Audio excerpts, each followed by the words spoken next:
असा केक बनवायचा आहे का? चला तर मग पाहू कसा बनवायचा ते साध्या आणि सोप्या पद्धतीत बरं का. म्हणजे घरातलं साहित्य आहे ना त्याच्यातच बनवायचं आहे. 1 वाटी रवा घ्यायचा, बारीक घ्या, मोठा घ्या. 1 वाटी मैदा घ्यायचा.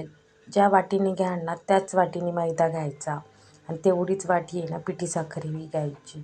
तुमच्या आवडीप्रमाणे तुम्ही कमी जास्तही करू शकता गोड, पण 1 वाटी तेवढी बरोबर होते. हे थोडीशी ना वेलची पावडर टाकायची. वेलची पावडर नसेल तर 2-3 वेलची टाकायच्या.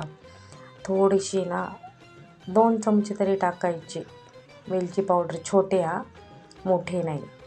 थोडीशी आहे ना बेकिंग पावडर टाकायची. एवढी बेकिंग पावडर टाकायची. अर्धा टीस्पून म्हणजे त्याप्रमाणेच घ्यायचं. मीठ घालायचं आणि सगळं मिक्सरला बारीक करून आहे ना एका ताटात चाळणीने चाळून घ्यायचं बरं का. म्हणजे काय वेलची वगैरे साखर वगैरे राहिली असेल तर मस्त सगळं बारीक होऊन निघतं आणि चाळूनही निघतं वरती काय असेल तर. एका पातेल्यामध्ये ट्रान्सफर करून घ्यायचं सगळं मिश्रण. ते झाल्याच्या नंतर त्याच्यामध्ये ना आपले छोटे 3 चमचे तेल घालायचं. तुम्ही तूपही घालू शकता, अमूल बटरही घालू शकता, पण नसेल तर तेल घालू शकता. असं वासाचं तेल नाही घालायचं, रिफाईंड तेल घालायचं. 3 मोठे चमचे घालायचे. आपले जे पोहे खायचा चमचा आहे ना ते घालायचे आणि तेवढीच 1 वाटी दूध घ्यायचं. दूध लागल असेच घालायचं, एकदम सगळं घालायचं नाही. आपल्याला वाटलं तर घालायचं, नाही लागलं तर ठेवून द्यायचं तसंच. बघू शकता आणि एकाच साईडने पूर्ण बॅटर फिरवून घ्यायचं. एकदा इकडून एकदा तिकडून असं बिलकुल करायचं नाही. छान विस्करच्या साहाय्याने हलवून घ्यायचं. बघू शकता मी एकाच साईडने म्हणजे पूर्ण हलवते आहे. दुसरीकडनं हात परत उलटा फिरवत नाही. मी सगळं दूध मला लागलं नाही एवढं दूध राहिलं त्या वाटीमधलं आणि मी परत एकदा रवा काही भिजत वगैरे ठेवायचा नाही.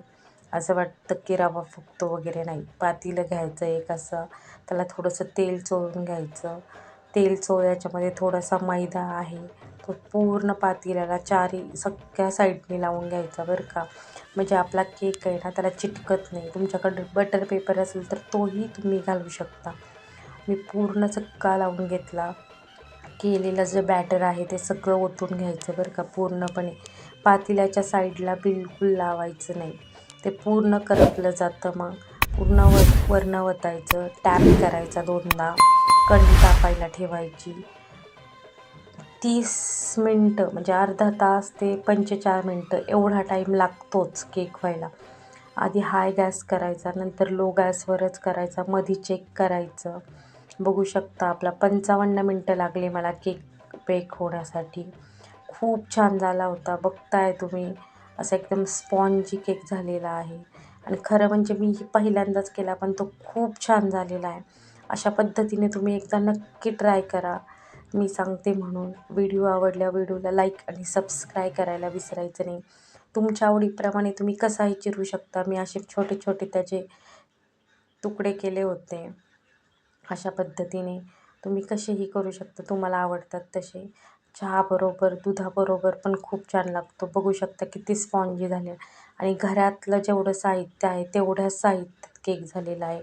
तुम्हाला तुटी फ्रुटी आवडत असेल तर तुम्ही तीही टाकू शकता, नसेल तर काहीच हरकत नाही आहे. अशा पद्धतीने एकदा नक्की ट्राय करा आणि होतोय आणि मुलांनाही खूप आवडतो. त्यात रवा आणि मैदा दोन्ही आहे. असं नाही की आपण फक्त मैद्याचाच बनवलेला आहे, रव्याचाही बनवलेला आहे, रवाही घातलेला आहे त्याच्यामध्ये. बघू शकता किती असा स्पॉन्जी होतो दाबला तरी. अशा पद्धतीने तुम्ही एकदा नक्की म्हणजे नक्की ट्राय करा. व्हिडिओ आवडल्यावर व्हिडिओला लाईक आणि सबस्क्राईब करा. चला तर मग बाय.